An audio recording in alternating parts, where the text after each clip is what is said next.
Bayangkan sebuah desa yang malamnya tidak pernah benar-benar gelap. Bukan karena lampu, melainkan karena harapan yang masih dijaga oleh cahaya kecil bernama lentera. Di desa itu tinggallah seorang anak bernama Aru.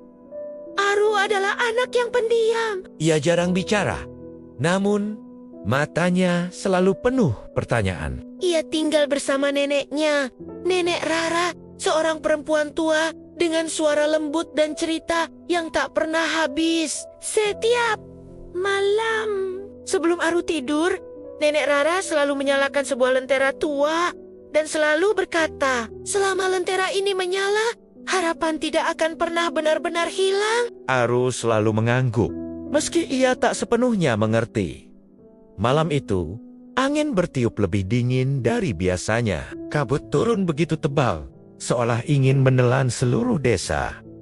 Aru terbangun Dan melihat lentera itu berkedip-kedip, cahayanya melemah.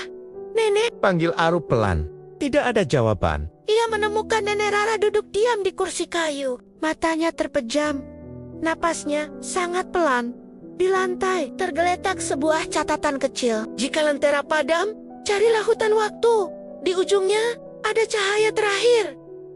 Hutan waktu, tempat yang hanya ada dalam dongeng, tempat di mana masa lalu dan masa depan bisa bertemu, dan tempat yang tidak semua orang bisa kembali darinya. Aru menelan ludah. Namun ia menggenggam lentera itu erat-erat dengan langkah kecil dan hati yang berdebar. Aru keluar dari rumah. Begitu kakinya menyentuh tanah hutan, semuanya berubah. Pohon-pohon menjulang tinggi tak wajar. Jalan setapak menghilang. Udara terasa berat. Tiba-tiba seekor burung hantu besar hinggap di dahan. Aneh, burung itu tak memiliki bayangan. Apa yang kau cari, anak manusia? Tanya burung itu. Aru menelan ludah. Aku mencari cahaya terakhir untuk menyalakan lentera ini.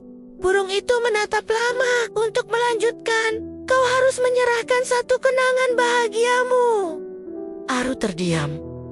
Ia teringat saat kecil dipeluk neneknya di malam hujan. Air mata menggenang, namun ia mengangguk. Sekejap kemudian, Kenangan itu menghilang.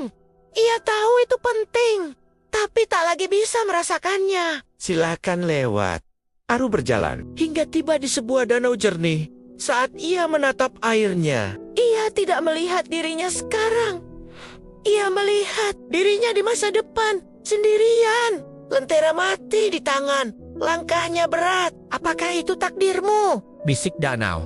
Aru menggeleng kuat. Tidak, Aku akan mengubahnya. Air beriak dan membuka jalan. Di seberang danau, Aru bertemu seorang anak perempuan. Namanya Lumi. Tubuhnya sedikit transparan. Senyumnya lembut, namun matanya sedih. Aku tersesat di sini bertahun-tahun lalu, kata Lumi. Aku tidak bisa keluar. Mereka berjalan bersama. sebelum berpisah, Lumi berkata pelan.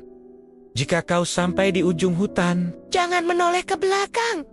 Di ujung hutan, berdirilah menara jam raksasa. Jarumnya patah, waktunya berhenti di puncaknya. bersinar cahaya keemasan. Namun tiba-tiba suara yang sangat Aru kenal terdengar. Aru, pulanglah. Suara Nenek Rara refleks. Aru menoleh, dan Lumi menghilang. Air mata jatuh. Namun Aru melangkah maju di puncak menara. Cahaya itu berbicara. Untuk menyalakan lentera, kau harus menyerahkan sesuatu yang paling kau butuhkan. Aru memeluk lentera itu. Dengan suara gemetar, ia berkata, Aku menyerahkan ketakutanku untuk sendirian. cahaya menyala terang. Aru terbangun. Pagi hari, kabut menghilang. Lentera menyala terang di meja. Nenek Rara tersenyum. Kau berhasil, katanya lembut. Aru memeluknya erat. Nenek Rara berbisik. Dongeng sejati bukan tentang keajaiban, melainkan tentang keberanian untuk tetap berjalan meski takut. Dan sejak hari itu, lentera di lembah senyap tak pernah padam lagi. Dan mungkin lentera itu juga menyala di dalam diri kita.